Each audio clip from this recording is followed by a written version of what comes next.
കഴിഞ്ഞ ദിവസം നടന്ന ചാമ്പ്യൻസ് ലീഗിൻ്റെ സെമി ഫൈനൽ മത്സരമായ ബാഴ്സലോണ വേഴ്സസ് ഇന്റർ മിലാൻ മത്സരത്തിൽ കുറച്ച് റെക്കോർഡുകളുണ്ടായിട്ടുണ്ട്. അത് ഏതൊക്കെയെന്ന് നമുക്ക് നോക്കാം. ചാമ്പ്യൻസ് ലീഗിൻ്റെ ചരിത്രത്തിൽ സെമി ഫൈനലിൽ ഏറ്റവും പ്രായം കുറഞ്ഞ ഗോൾ സ്കോററായി ലാമിനെ യമാൽ.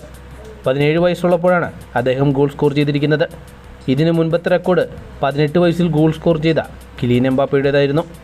നെതർലാൻഡ് ഫുട്ബോൾ ടീമിൻ്റെ ചരിത്രത്തിൽ ആദ്യമായി ഒരു ചാമ്പ്യൻസ് ലീഗിൻ്റെ സെമി ഫൈനൽ മത്സരത്തിൽ 3 ഗോളുകൾ കോൺട്രിബ്യൂട്ട് ചെയ്യുന്ന ഒരേ ഒരു താരമായി മാറിയിരിക്കുകയാണ് ഡംഫ്രീസ്.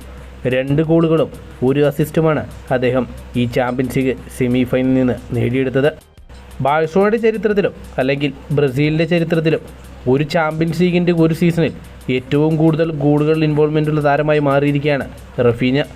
20 ഗോൾ കോൺട്രിബ്യൂഷനാണ് അദ്ദേഹം ഈ യുവേഫ ചാമ്പ്യൻസ് ലീഗിൻ്റെ സീസണിൽ നിന്ന് നേടിയിട്ടുള്ളത്.